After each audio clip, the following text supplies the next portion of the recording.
And to give us insights into this and other matters, we have with us this morning George Royeca, CEO of ride-hailing app Angkas, also party-list representative running for party-list representative of Angkasangga Party-list. Welcome to the show. Good morning, Gretchen. Good morning.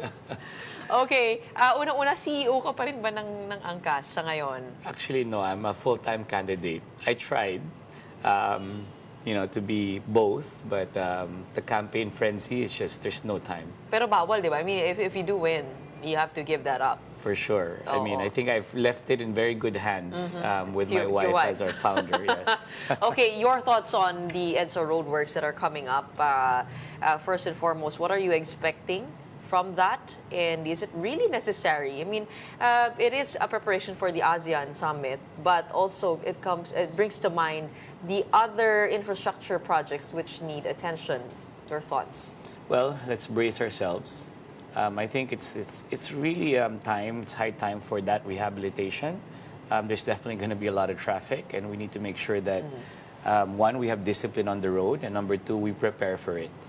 Preparation is key for especially these things when you're going to have different routing, alternative routes, and hopefully we can help being part of the transportation or alternative transportation in the metro. So tama yun na kailangan talaga natin yung rehabilitation. I think they're going to be doing it in phases, which is the right way of doing it. But of course, I could find better reasons to do it other than the ASEAN, right?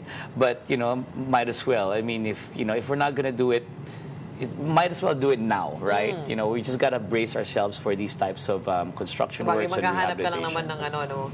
naman ng pwedeng mabudgetan. Yes. But they will start.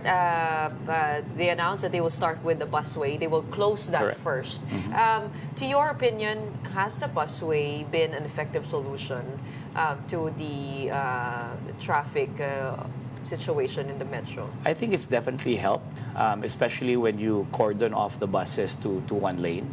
As I don't know if you remember, but I'm sure we remember it's just recently, when buses would take up maybe 2 or 3 lanes when they swerve from one side to another.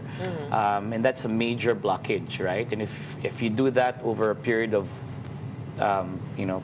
few buses, that takes a lot of time in motion.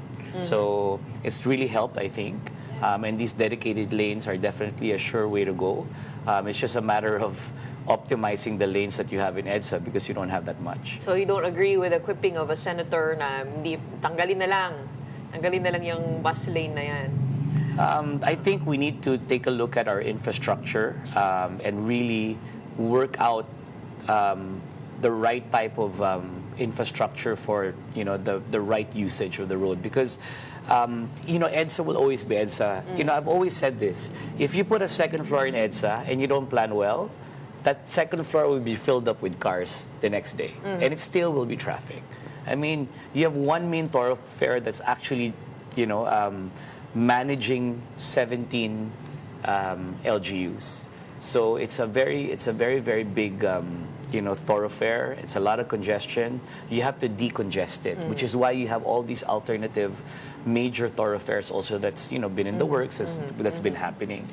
Yeah. Actually, nakausap ko namin yung DPWH at sinabi nila that yun yung struggle with for example, the drainage system of the metro kasi you're dealing with different localities. But I mean, ikaw mismo, are you prepared for that? You are running for a party-list representative. This time, it's a much different role from being an entrepreneur and a businessman. And you'd have to deal with the frustrating realities of bureaucracy.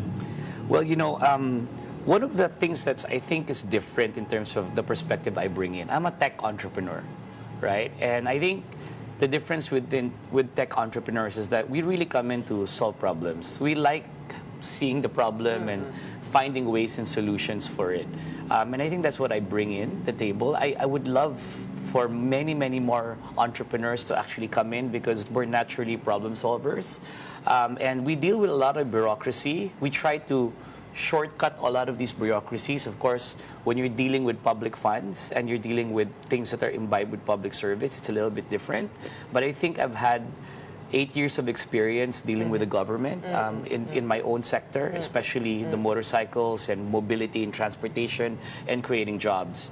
And entrepreneurs solve problems. And what I've been doing for the last 8 years is really creating livelihood for thousands of Filipinos. So hopefully we can expand that, institutionalize it, scale it up to millions of Filipinos that will have a better livelihood because of our decision here. Pero unang-una, tanongin muna natin, may lisensya ka na ba?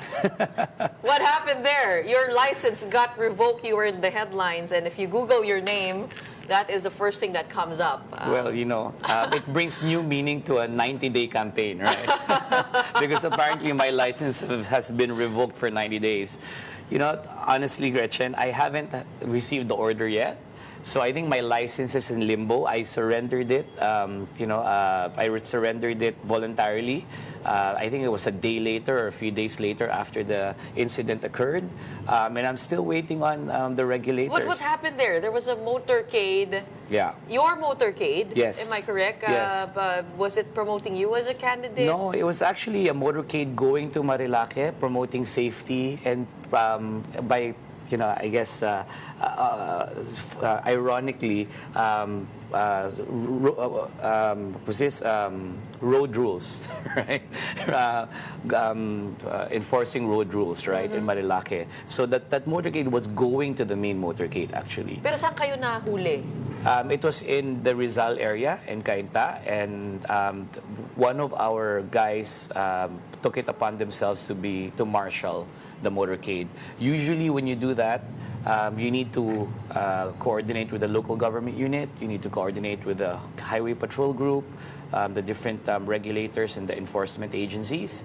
We do that all the time, but we were remiss in that during that day. And this is why I took it upon myself to, take the brunt rather than thousands or hundreds of other motorcycles to, have their license revoked or be penalized because of that incident. So, ilan ang riders na kasama mo noon? I think it was a few hundred riders. I don't really know the exact count. We sent after we were given the show cause order, we sent our reply together with the list of riders. But for me, they were following instructions. When you've been in a motorcade, Gretchen, you really just follow the person in front of you. And ultimately, that rests upon my shoulders and my responsibility and accountability. Because at the end of the day, that's my company, that's my organization, and we are the ones that set it up. So rightly or wrongly, it was our decision, and just the bikers just followed, our guidance. So, paano kayo umiikot ngayon? Me? Wala kayong lisensya? Well, umaangkas ako. Promotion. Diba? Okay, speaking of being a representative and a CEO, former CEO of Angkas, there are questions as to how you will be able to balance the interests of your constituents, knowing that you come from a certain company, the lead in this industry, motorcycle taxis.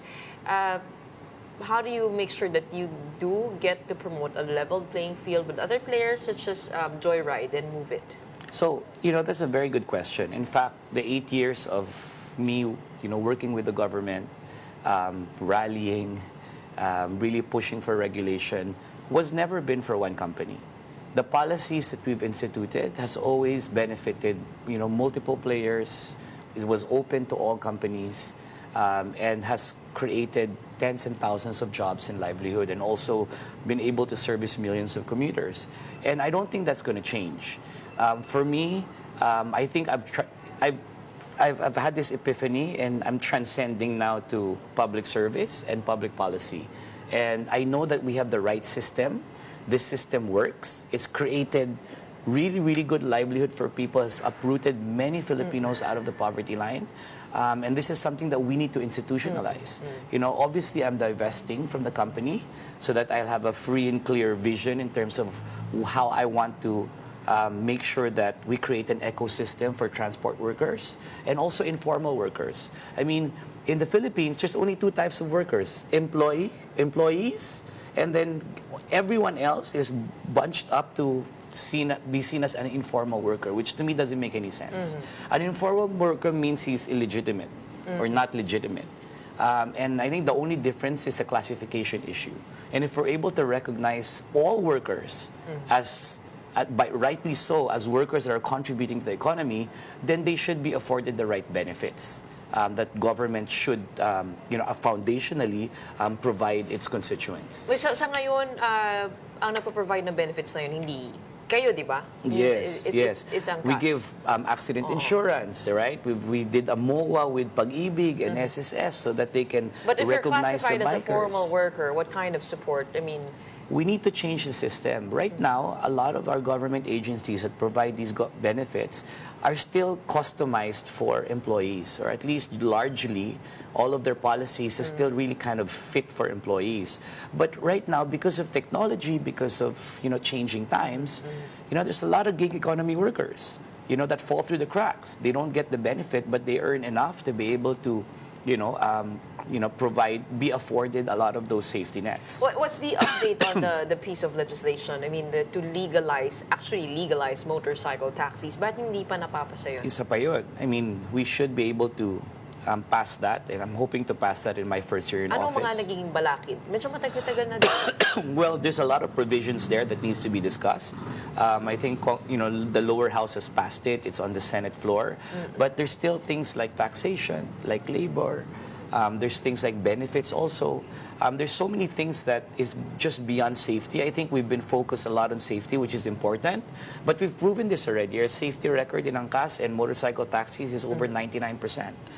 So this is something that's, I think, been happening already for so many years. And whether or not it is there, people will ride habal-habal anyway. So It's definitely much safer than being unregulated and being underground. Where do you stand on the PUV modernization program? I think modernization should not just be an exercise of improving vehicles or upgrading vehicles, even if it's for the environment. I think we should go people first. Modernization should modernize the way people live, the way people work, and the way people benefit from their livelihood. And if this is not being done, then I think you're missing the point. It's not about upgrading the vehicle. It's not about becoming more environmentally As a businessman, friendly. taking a look at the business model that proposed by government, marahas ba yun? Do you think it's feasible? It doesn't work. For you? For me, it doesn't work. Because, how do you take care of the driver? And then because you're taking care of the driver, how does that become more beneficial to the commuter? You got to look at the people. Everything that we do in Angkas, as an entrepreneur, it is a business, but without our workforce, without the people that, that are stakeholders, that business will crumble. And I think this is the kind of fresh perspective that we should always take a look at. Because the job of the government, at its core, is really to provide jobs. That's it, right? Provide jobs so that your constituency, are able to take care of their own constituency, which is their family. If you do win a Congress seat, are you prepared for the hullabaloo, the jungle that it will be? Taking a look at the hearings now and the news cycle, you're getting into that. It's not just going to be the TNVS sector, but everything else. So how are you? How have you prepared yourself for this? Gretchen, I guess I'm, a neophyte, idealistic. I'm still, I still have my own set of naivety going into it. But for me, the way I run my company as an entrepreneur is that there is noise. There's always going to be noise, and you guys just got to keep your eye on the ball. And for me, it's employment. It's employment for people that fall through the cracks, that make a living, make a decent living, make a good living, but are not given the foundational benefits by the government. And thereby, pag nagkasakit sila, pag na-aksidente, walang insurance kasi hindi nabigyan ng gobyerno, nangungutang na at yun na, pababa ng paba. So what we do right now, because they fall through the cracks, we take somebody who's already productive, and because of life events that we don't take care of, right, then they become unproductive. While we're here scrambling for jobs. But have you figured out your non-negotiables getting into this? My campaign promise is fairly simple. One, I want to legitimize motorcycle taxi. Number two, we need to do Magna Cartas for the other riders, like delivery riders and tricycles. Tricycles has been there for 40 years, legalized, more than so many decades. But still no benefits from the government up to today. Na pag-iwanan ng panahon at nawala ng atensyon ng national government, napunta lang sa lokal. So for me, everything else is noise. I'm there to do a job, plain and simple. And I think I've navigated Congress and Senate and the government enough for the last 8 years that I have some inkling. Of course, it's different being inside. But, you know, I'm an entrepreneur. Lot to learn. I'm an entrepreneur. I hope you keep your eye on the ball. Yes. Keep your eye on the ball. Thank you so much for joining us today. We have a party list nominee, first nominee of Yes. Angkasangga, George Royeca, and a former CEO of Angkas.